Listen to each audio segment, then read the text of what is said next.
우리가 한 달 반 정도 요한 1, 2, 3서를 다루면서 계속해서 사귐에 대해서 이제 나누고 있는데, 사귀려고 하니까 가까이 가야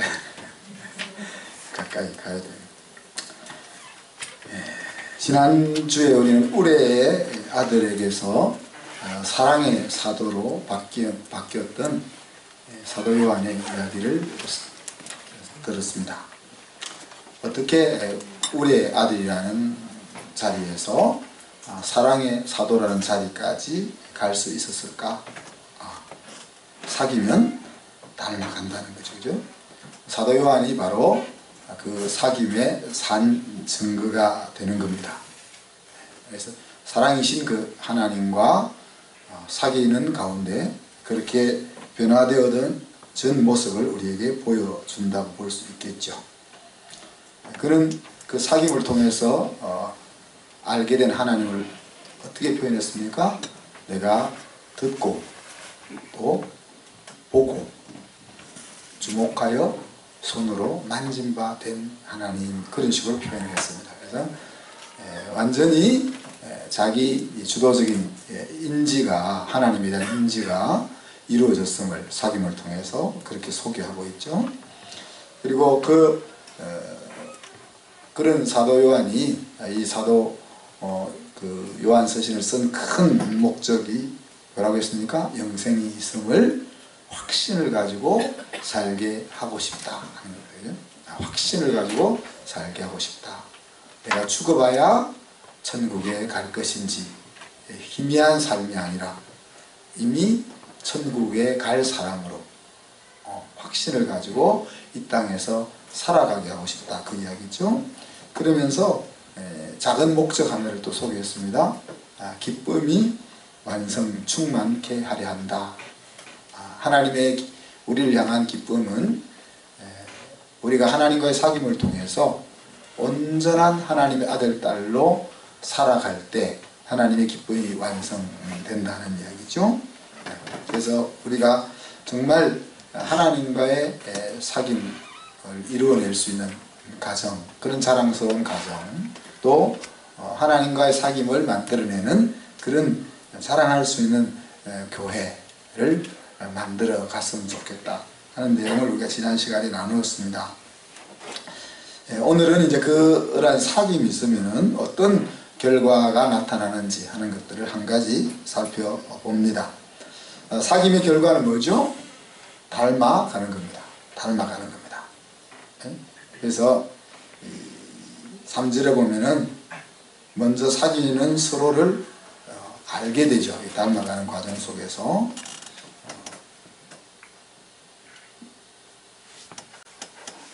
같이 사귀면 그 사귐 가운데 소통이 일어납니다. 소통을 통해서 우리는 상대방이 어떤 생각을 가지고 있고 어떤 비전을 가지고 있는지를 공유하게 됩니다. 그죠? 그리고 정말 그 사람이 가지고 있는 생각과 비전이 정말인지 하는 것들은 그 사람의 행동을 통해서 우리가 확인할 수 있게 되죠. 그래서 하나님이 우리를 사랑하신다 하는 것은 성경이라는 통로를 통해서 성도들이 듣습니다. 듣지만 그것이 정말 입술의 구호가 아니고 정말이라는 것을 예수 그리스도의 십자가의 죽음이라는 하나님의 행동을 통해서 받아들이게 되잖아요. 그죠? 그리고는 이 삶 가운데 그 행동을 공유할 수 있게 됩니다. 그래서 우리가 사귐의 과정을 잘 생각해 보면은 같이 있다 보면은 생각을 나누고 또 비전을 나누게 되죠. 근데 그 생각과 비전이 그냥 입으로만 하는 것인지 정말 진실되게 그 마음에서 우러나고 있는지 하는 것은 그가 보이는 행동을 통해서 우리가 알게 되고, 그것이 확인될 때 우리가 더 깊은 사귐의 자리로 나아가게 될 뿐 아니라 이제 그 사귐의 시간이 계속되는 과정 속에서 그가 가지고 있는 그 능력을 우리가 닮아 배우게 되는 이런 것들을 생각해 볼 수 있습니다. 근데 이제 오늘 말씀을 보면은 뭐라고 이야기했습니까?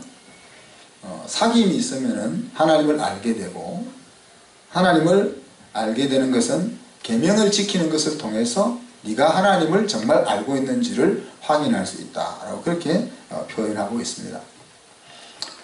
오늘 말씀을 보면은 하나님의 계명을 지킨다는 표현이 이제 세 종류로 나옵니다. 하나는 순종한다 하는 것으로, 또 하나는 하나님의 말씀을 따라 행한다 하는 것으로 나오고, 또 하나는 예수님이 행했던 것처럼 나도 행하면 이라는 말로 나옵니다. 그래서 이 하나님의 말씀을 계명을 지킨다는 말이 오늘 읽었던 본문 속에서 세 가지 형태로 등장하고 있습니다.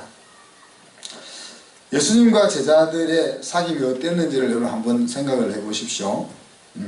예수님이 3년 동안 제자들과 함께 동고동락하면서 그의 생각과 비전을 공유하잖아요. 그죠? 그리고 3년 동안 같이 뒹굴면서 배우면서 예수님이 정말 우리를 어떻게 사랑하고 있고 우리를 어떤 존재로 생각하고 있는지를 몸으로 느끼게 됩니다. 그리고 그때 이제 들었던 그 가르침과 배움, 그것이 몸에 체득되어지잖아요. 그래서 여러분 곰곰이 한번 생각을, 요한이나 마태나 누가나 이런 사람들이 어떻게 성경을 썼을까? 저는 이거 누가 마가는 16장으로, 마태는 28장으로, 누가는 26장으로, 요한은 21장으로 이 긴 것들을 어떻게 썼을까? 요즘처럼 뭐 예수님이 말씀하실 때 받아 적어놨다가 자료를 모아서 이제 집필을 한 건 아닐 거잖아요. 그냥 이 사람들은 사실 예수님의 전기에 대해서 쓰려고 했던 생각도 없었던 사람들이고, 예수님과의 그 3년의 만남을 지난 뒤에 나중에 오순절 성령을 경험하고 또 이 예수님에 대한 것을 전하고 싶은 마음들이 생겨서 기록했단 말이죠. 뭐 어떻게 이 내용들이 기록되었을까? 물론 짧은 자료들이 남아 있었겠지만 그것들을 어떻게 이렇게 기록해냈을까 하는 것은, 자, 여러분 이제 제가 우리 오늘 그 성경 공부 시간에도 거짓 독서에 대한 이야기를 했는데, 우리가 메타인지를 배우면서 거짓 독서와 참 독서라는 말을 씁니다. 독서가 뭐 거짓 독서가 있다는 것은 아니지만은 그냥 내용만 이해하고 아는, 그게 책을 읽어서 정보만 얻는 것을 메타인지에서는 거짓 독서라는 표현을 씁니다. 그럼 참 독서는 그 책에 기록된 것을 온전히 소화해서 내 것으로 표현해낼 때 그것을 참 독서라고 이야기하고, 그것을 이제 우리가 영어적으로 표현하면 critical thinking이 가능한 독서라고 이야기하는 거죠. 그래서 그 critical thinking이 가능하지 않는 독서는 정보만 쌓는, 근데 뭐 사실 거짓 독서라고 해가지고 100% 다 critical thinking이 없는 것은 아니잖아요. 그죠? 그것이 섞여 있는 거죠. 근데 이제 우리가 추구하는 바른 독서는 많은 부분이 critical thinking이 될 수 있는, 그래서 책을 읽었으면 그 책의 내용을 소화해서 내 삶에 적용해낼 수 있는 그런 독서력을 우리가 키워나가야 되는 거죠. 그런데 이제 독서를 그렇게 하게 되면은, 그러니까 메타인지적인 독서를 하게 되면은 여기 정서적으로, 감정적으로 우리의 뇌 속에 기록이 되기 때문에 장기 기록을 간다는 거예요. 그죠? 그러니까 예수님의 말씀이 그냥 좋은 말씀으로 흘려 들으면은 이것이 1년이 지나고 나면 다 사라질 내용들이지만은, 예수님의 말씀들이 메타인지를 통해서 자기 것으로 소화하는 가운데 들으면은 자기가 중요하게 바라보는 관점에서 이렇게 다르게 쓰여질 수가 있다는 거예요. 그래서 마태나 마가나 누가나 요한이 동일한 예수님을 쓰면서 동일한 예수님을 같이 경험했으면서 자기가 소화한 방향으로, 물론 그 뒤에는 성령의 영감과 역사가, 보완 역사가 있지만은 그 영감과 역사의 베이스 속에는 이 기자들의 말씀에 대한 자기 주도적 인식이 있었다 하는 이야기입니다. 그 사귐 가운데 그런 것이 있다는 이야기죠. 자, 우리가 사귐이라고 계속 이제 이런 주제가 등장하는데, 그럼 시간만 같이 있다고 그게 사귐이 되냐? 부모와 자식이 적게는 뭐 20년, 30년 같이 머물잖아요. 시집장가 가기 전까지. 그죠? 그럼 같이 있다고 해서 사귐이 되냐 하는 거죠. 부부가 60년, 70년 산다고 사귐이 되냐 하는 거예요. 그래서 절대적으로 물리적인 시간도 필요하지만은 사귐이 될 수 있는 구조적인 환경도 굉장히 중요하다. 하여튼 예수님과 주님 제자들 사이에는 상당한 사귐이 있었다고 우리가 볼 수 있는 거죠. 왜냐하면 그 뒤에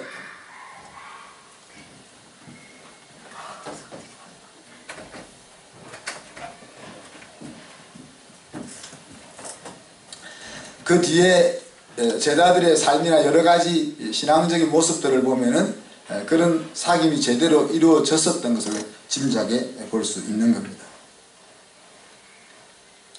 자, 그래서 그 사귐을, 하나님과의 사귐이 있다 보면은 우리가 오늘 성경 뭐라고 하죠? 하나님을 알게 된다 그러잖아요. 그죠? 하나님을 알게 된다. 그리고 그 하나님을 알게 되었는지 안 됐는지를 오늘 사도 요한은 말씀을 지키느냐 안 지키느냐 하는 것으로 가늠할 수 있다. 그런 표현을 썼습니다. 그래서 말씀을 계명을 지키는 것은 지킨다는 아까 제가 세 가지로 하겠습니다. 오늘 성경에서 지킨다, 행한다, 말씀을 지킨다, 계명을 행한다는 말들을 말씀을 순종한다, 혹은 말씀대로 행한다, 혹은 예수님이 하셨던 것처럼 그렇게 살아간다, 그런 표현으로 이제 쓰고 있는데, 말씀을 지키는 사람은 하나님의 사랑이 참으로 그 속에서 온전케 된 사람이다. 그런 표현을 썼습니다.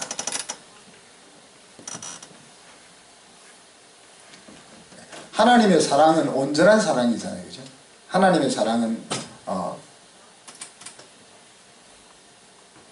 부족함이 없는 온전한 사랑인데, 근데 그 사랑이 우리의 심령 속에 떨어져서는 온전하지 못한 모습들을 갖출 수 있는 거죠. 그죠? 하나님의 사랑이, 이런 동그란 온전한 사랑이 우리의 마음속에, 우리의 삶 속에 주어지게 되는데, 그것을 깨닫고 느끼는 정도는 다 다른 거죠. 그죠? 근데 하나님이 온전한 사랑을 딱 우리의 가슴 속에 던졌을 때, 그 온전한 사랑을 그대로 내 것으로 소화했느냐 하지 않았느냐의 시금석이 뭐라는 거예요? 말씀을 순종하느냐, 말씀을 따라 행하면서 사느냐, 예수님께서 걸어가셨던 것처럼 그렇게 걸어가느냐 하는 것에 달려있다는 이야기입니다. 온전한 사랑의 모습은 여러분 이제 사랑은 주로 감정적인 언어지만 사실 성경은 감정적인 언어로 안 다룹니다.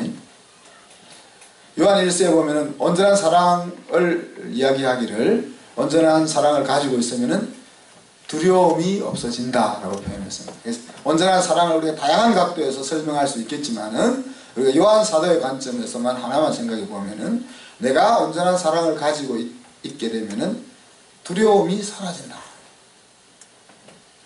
자, 두려움이 있다는 것은 뭐 불안하다는 이야기잖아요. 그죠? 불안하다는 거예요.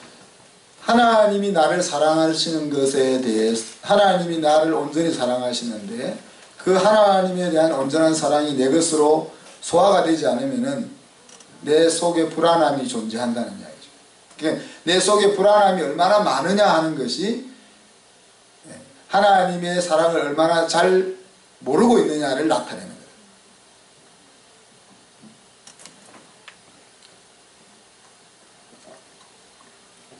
처녀 총각 때는 사랑에 대해서 불안해 하잖아요. 그래서 남자들이 군대 갈 때는 불안한 거예요. 군대 2년, 우리는 3년이었으니까 우리 때는 3년이었어요. 요즘은 2년도 안 하면서도 불안하잖아요. 왜? 2년 동안 못 보고 있을 때 다른 멋있는 형제가 나타나면 신발을 바꿔 신고 가면 어떡하나. 그게 불안하잖아요. 그죠? 근데 사실 여자친구에 대한 온전한 사랑이 있으면 어떻게 돼요? 갈 수 있으면 가게 하는 거죠. 그죠? 갈 수 있으면 가게 하는 거고. 그러니까 갈 것에 대한 두려움이 없는 거죠. 사실 두려움이 없을 수 있겠습니까만은 두려움이 없을 수, 그러니까 하나님의 큰 손 안에서 그거를 받아들일 수 있는 거죠.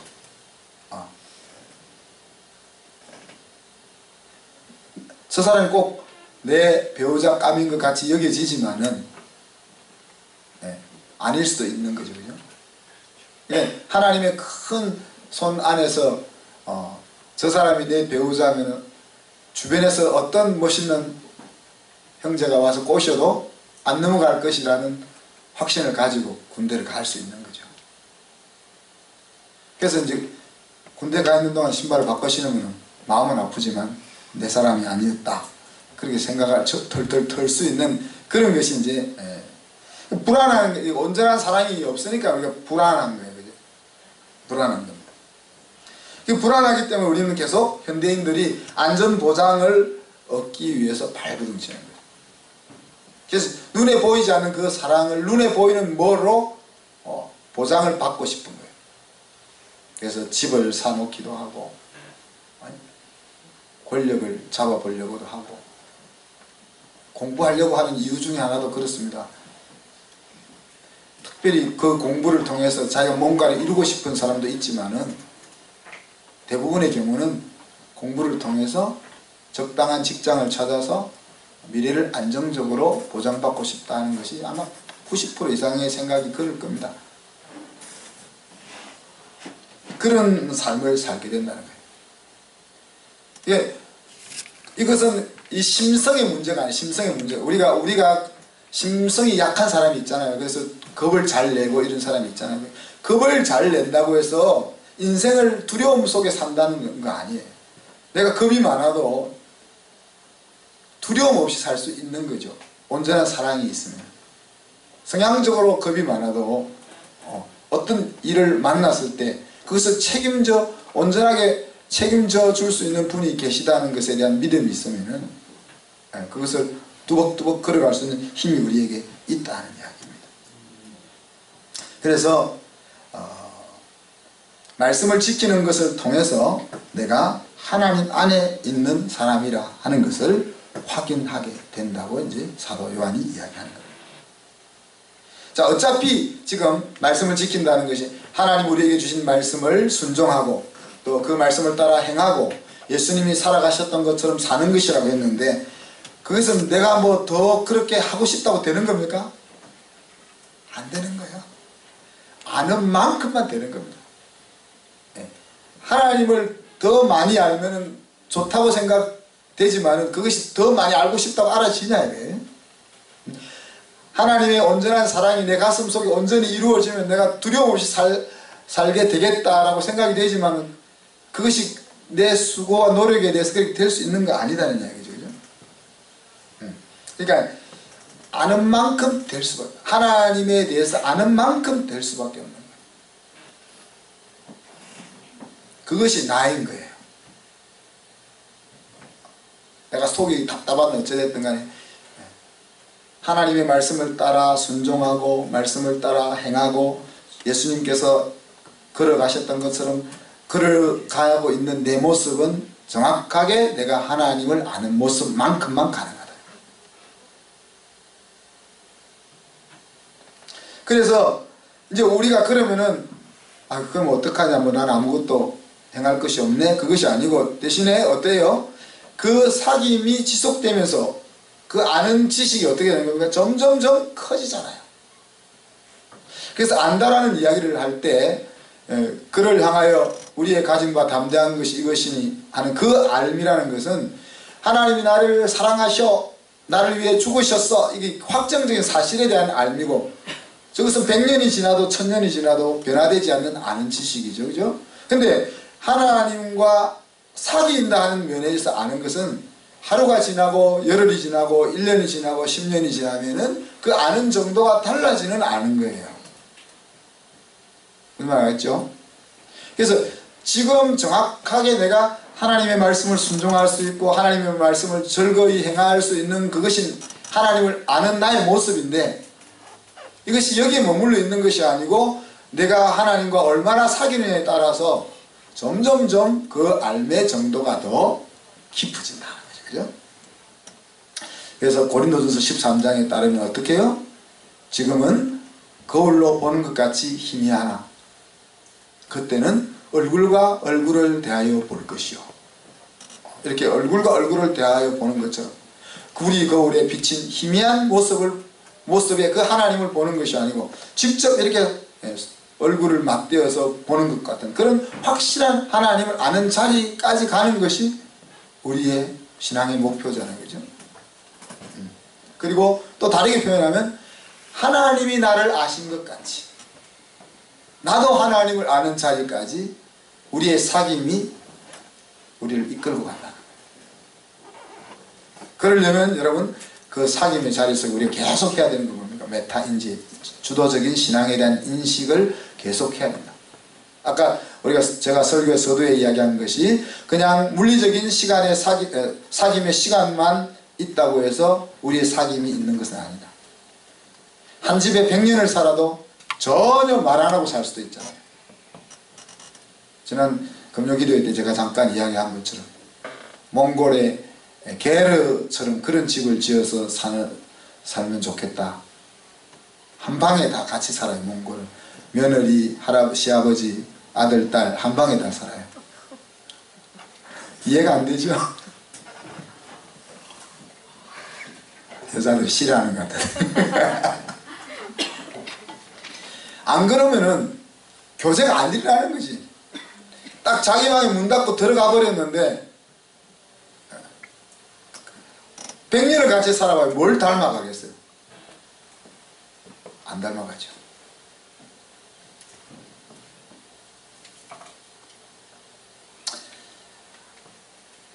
그 행함 가운데 오늘 사도 요한은 한 가지를 우리에게 구체적으로 소개합니다. 뭡니까? 형제를 사랑하는 것. 10절에 보면 그것이 빛 가운데 행하는 것이다. 빛 가운데 행하는 것이 우리가 지난 1장에서 하나님의 속성이 빛이시니까 빛 가운데 행하는 것은 하나님이 기뻐하고 하나님이 원하는 그 방향으로 살아가는 것이다. 그렇게 이야기했는데 그 중에 한 가지를 지금 요한이 소개합니다. 뭡니까? 형제를 사랑하는 거다. 자, 근데 빛 가운데 있다 하며 그 형제를 미워하는 자는 그런 표현을 썼다는 말 무슨 말입니까? 빛 가운데 있다고 말한다는 것은 내가 하나님을 믿어요. 나는 하나님을 닮아가고 싶어요. 나는 하나님 아들이에요. 하나님 딸이에요. 이렇게 고백한다는 이야기죠. 그런 고백을 하지만 아직도 뭐 하는 거예요? 형제를 미워하는 삶을 살 수 있다는 이야기죠.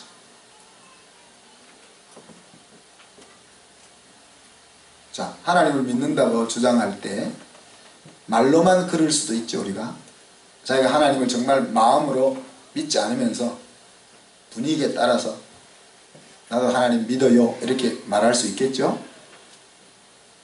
그렇지만 오늘 저기 사도 요한이 말하고자 하는 것은 정말 하나님을 믿기로 결단을 하고 또 믿는 신앙의 길에 있기는 있는데 몸이 아직도 어디에 있다는 거예요. 여기 성경은 어둠 안에 머물러 있다 그렇게 표현을 했습니다. 그러니까 우리가 하나님의 사람이면 당연히 하나님을 닮아서 빛 가운데로 걸어가야 되는데 어둠 속에 그냥 머물러 있는 사람이 있다는 얘기죠. 근데 그렇게 어둠 속에 머물러 있으면 어떻다는 이야기예요? 형제를 계속 미워한다는 거예요.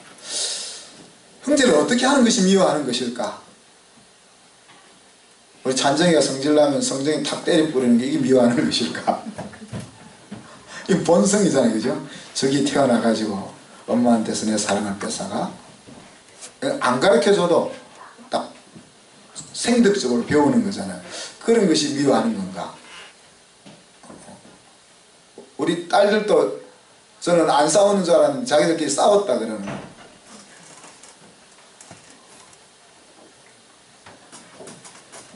싸웠다고 꼭 미워하는 건 아니겠죠. 그럼 여러분 미워하는 것은 어떤 걸까요? 형제를 미워한다는 것은 저는 형제를 안 미워해 봐가지고 형제를 미워한다는 건 어떤 것이 형제를 미워하는 걸까요? 네? 형제를 미워하는 건 어떤 것이?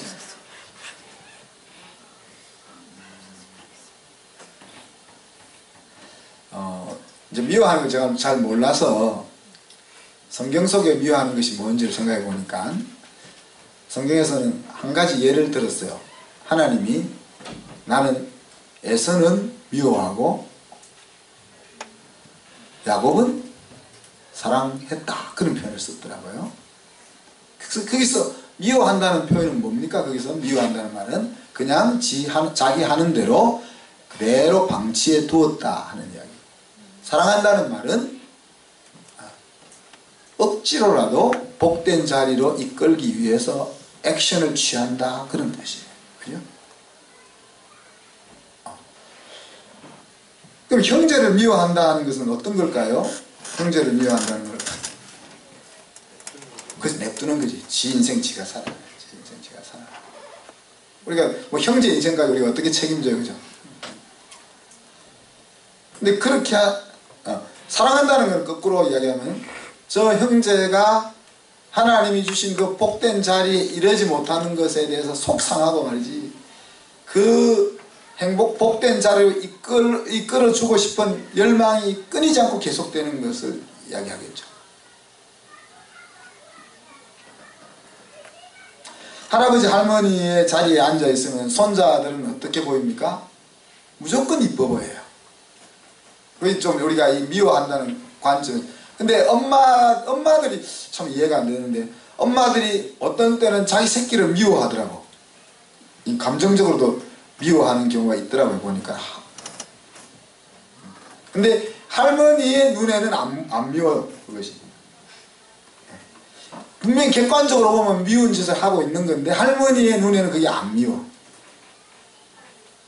그러니까 형제를 향해서도 마찬가지. 형제를 향해서도 그가 하는 행동을 보면은 미움을 받아 마땅한데 그 같은 레벨에 있으니까 사실 하는 행동에 따라서 그렇게 할 수밖에 없지만은 할아버지의 눈으로 바라보면은 안 미워지는 거죠.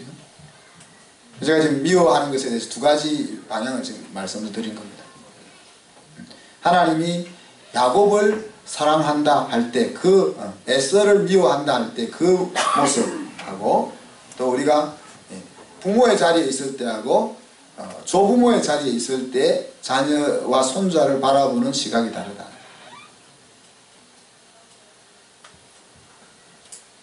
어두움에 있는 자, 어두움에 행하는 자, 갈 곳을 알지 못하는 사람, 이런 사람이 형제를 사랑하지 못하고 미워하는 자리에 아직 머물러 있는 사람이다 그랬습니다.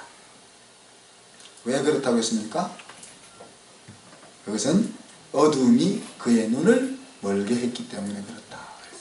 자, 비록 우리가 하나님을 믿는 믿음 안에 들어와서 빛의 사람이 되었어도 그냥 어두움 속에 내가 계속 머물러 있으면은 그 어두움의 자리에 계속 머물러 있으면 어떻다는 이야기입니까? 그 어두움에 눈이 멀게 되고 그런 이야기죠. 어떤 무리 속에 들어가 있으면은 그 무리가 잘못하고 있는 것이 심각하게 잘못으로 여겨지지 않는 자리까지 갈 수가 있습니다. 우리가 바깥에서 볼 때 IS가 하는 짓은 엄청 인간으로서는 할 수 없는 짓들이잖아요. 그죠? 근데 그 무리 속에 들어가서 다 그러고 있는 가운데 있으면은 특별히 정신을 차리고 있지 않는 사람들은 그 자기들이 하는 행동에 대해서 무감각해집니다. 그래서 우리가 빛의 사람이라도 어둠에서 발을 빼야 되는데 그 발을 빼지 않고 그 어둠의 자리에 계속 나를 두게 되면은 내 눈이 먼다는 거예요. 그런 이야기가 있잖아요. 눈 한쪽은 나중에 쓰려고 이렇게 안대를 해놨더니만 나중에 쓰려고 열어보니까 눈이 안 보이더라.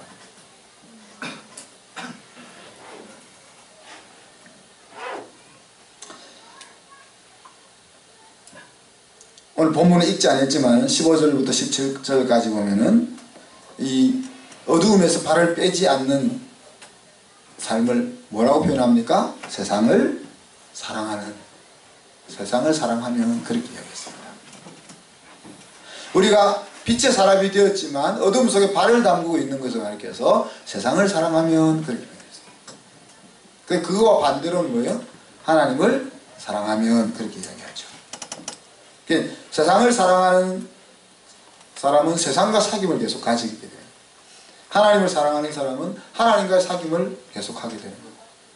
이 둘은 서로 공존할 수 없는 거예요.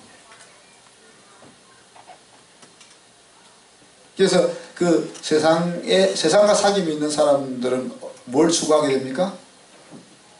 이생의 자랑과 안목의 정욕과, 네? 또 육신의 정욕과 이런 것들. 눈에 보이는 갈라디아서로 우리가 말하자면 헛된 영광, 우쭐거리고 싶은 것, 이런 것에 마음을 빼앗기 시작했다. 말씀을 마무리합니다. 하나님을 아는 것이 영생이라고 요한복음에서 사도 요한이 이야기했습니다. 우리가 영생을 얼마나 누리며 사느냐 하는 것은 하나님을 아는 정도에 달려 있다는 거죠. 그 말은 우리가 얼마나 신나고 행복한 인생을 사는지 하는 것이 하나님을 아는 정도에 달려 있다는 것입니다. 그리고 내가 하나님을 얼마나 알고 있느냐 하는 것은 어떻게 알 수 있다고요? 말씀을 지키는 것으로 알 수 있다. 그러니까 말씀을 얼마나 내가 순종하고 있는지, 얼마나 말씀대로 살아가고 있는지, 얼마나 예수님이 사는 것처럼 살고 있는지를 보면은 내가 하나님을 알고 있는 나의 자리가 그 자리라는 거예요. 그리고 그것은 형제를 사랑하는 것으로 혹은 세상을 사랑하지 않고 하나님을 사랑하는 것으로 그렇게 나타난다.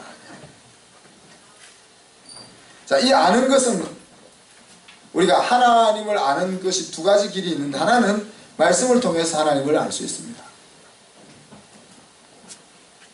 근데 대부분은 말씀을 통해서 하나님을 잘 몰라요.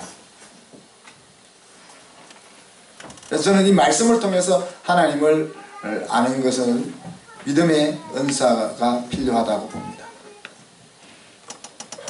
우리가 모든 것을 경험을 통해서 배울 수는 없잖아요. 불이 무섭다는 것을 배우기 위해서 불에 한번 타볼 수는 없잖아요. 다. 칼로 손이 베이면 너무 힘들다는 것을 알기 위해서 애들 잘라볼 수는 없잖아요. 그래서 지혜로운 사람은 지식을 통해서 배우는 거죠. 그죠? 그 지식을 통해서 배울 때 필요한 것이 메타인지예요. 자기 인식을 통해서 지식이 내 거가 되는 거예요. 근데 하나님의 말씀을 통해서 하나님을 아는 것을 배우려면은 자기 인식이 있어야 되는 거죠. 근데 이것을 대부분 못하니까 대부분의 사람이 하나님을 배우는 방법은 뭐예요? 고난을 통해서 하나님을 배우는 거예요. 고난을 통한다고 하나님을 배우는 것도 아니지. 왜냐하면 고난 속에 있어도 지금 이 자리가 하나님 앞에서 내가 왜 이런지 하는 것들을 묻지 않고 지나가는 사람들이 많은데, 그러면 못 배우는 거예요. 그리고 그냥 고생만 하는 거지. 그리고 너무 힘들어하면 하나님 잠시 좀 피할 길을 주셨다가 또 힘이 생기면 다시 또 고생 속으로 집어넣을 수밖에 없지. 왜? 그걸 배워야 되는데 계속 못 배우고 있으니까. 자, 왜 하나님이 그러실 수밖에 없다는 거예요? 하나님을 아는 것이 내 인생의 신남의 정도이기 때문에 그래요. 그러니까 하나님이 자기 자녀들을 풍성하고 능력 있는 삶을 살게 만들고 싶은데 그 자리로 안 나아가니까 우리가 힘들어도 자꾸 그 자리를 하나님은 우리에게 허락할 수밖에 없는 거죠.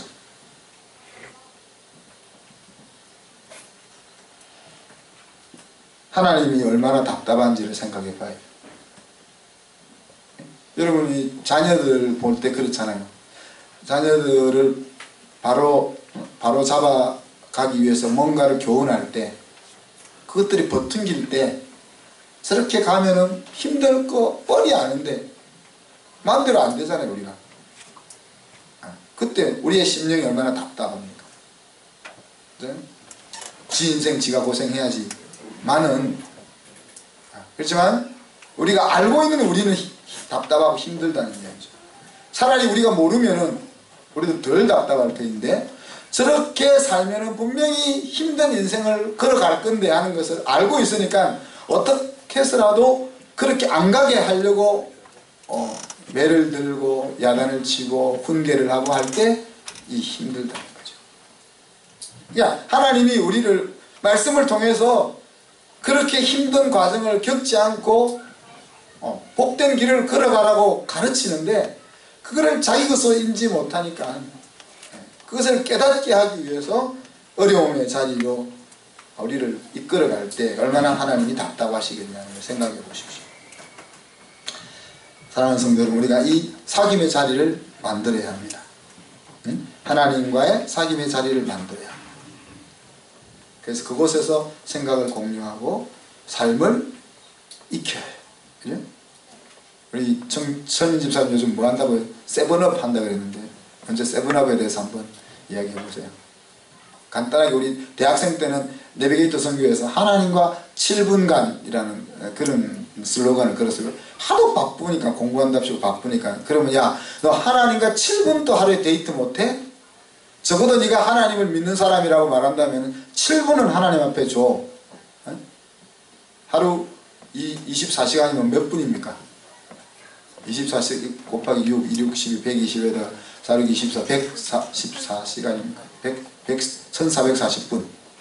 1440분 중에 7분, 200분의 1입니까? 200분의 1 나한테 못 줘? 대충. 야, 200분의 1 나한테 못 주면서 네가 나를 믿는다고 말할 수 있어? 그렇게 이제 우리가 도전을 했는데, 여러분이 아무리 바쁘다 하도 적어도 세븐업을 할 수 있는, 하루에 말씀을 읽고 이 말씀을 통해서 하나님이 나에게 무엇을 원하시며 내가 어떻게 반응해야 될지 하는 것들을 주도적으로 인식할 수 있는 그런 시간을 내지 못한다면 그를 하나님을 믿는다고 말할 수 있겠냐. 여러분, 친구랑 사귀어도 그래. 친구랑 일주일에 한 번 밥도 한 번 같이 안 먹으면서 친한 친구라고 말할 수 있겠냐. 그래서 여러분, 하나님과 그 사귐의 자리를 만들어야 돼요. 또 가족과의 사귐의 자리를 만들어야 돼요. 가족과의 사귐. 제가 지난주에 참 후회했던 것이 우리 아이들과의 사귐의 시간을 많이 가지지 못한 것들을 후회를 했습니다. 근데 사실 뭐 저 같은 경우는 어떤 아버지보다 아이들과 많은 시간을 보냈거든요. 왜? 항상 뭐 집이 교회고 교회가 집이고 일터가 집이고 그렇기 때문에 항상 아이들과 같이 있었으니까. 근데 항상 같이 있었다고 해서 사귐이 이루어진 것은 아니죠. 사귐이 안 이루어진 것을 어떻게 알 수 있어요?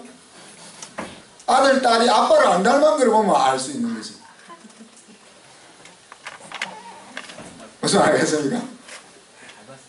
닮았어요?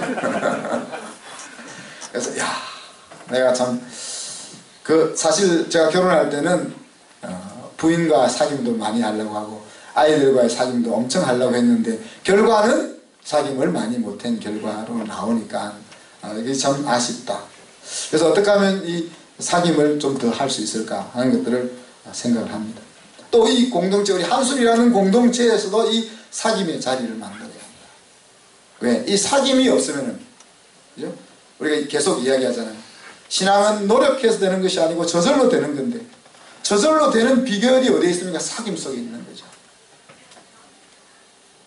그래서 우리가 모여서 같이 밥을 먹고 같이 이야기를 하고 같이 일을 하고 하는 과정 속에서 우리의 생각이 공유되고 또 그 사람이 하고 있는 것이 나에게 익숙해져서 이런 우리가 서로 하나가 되어 있는 그런 모습들로 변화되어가는, 여러분 가족 가운데서 또 하나님과 여러분 가운데서 우리 한순 교회 가운데서 그런 일이 일어날 수 있기를 바랍니다.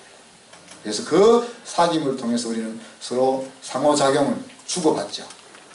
나의 강함과 상대방의 강함을 서로 주고받습니다.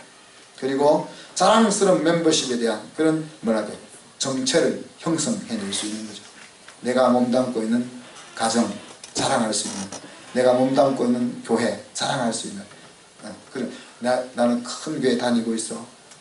그래서 나는 저기 우리 한국 사람들이 백화점을 좋아하는데 백화점 가면 돈은 많이 들고 그러니까 어디로 가요?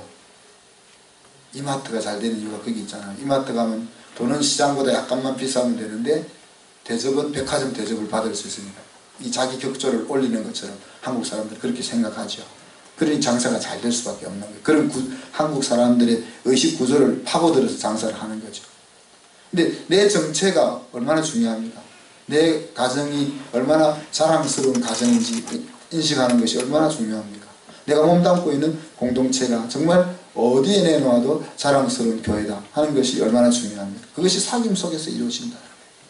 그리고 그 사귐을 통해서 사귐 바깥으로 나아가서 살아갈 수 있는 에너지를 얻는 거죠. 그와 같은 사귐이 여러분 가정에서 또 우리 교회 속에서 또 하나님과 여러분 만남 속에서 일어날 수 있기를 주님의 이름으로 축복합니다. 기도합시다. 하나님 사랑과 은혜를 감사합니다. 우리가 능력 있는 하나님의 아들, 딸의 모습을 가지고 살아가는 신앙인이 되기를 원하면서도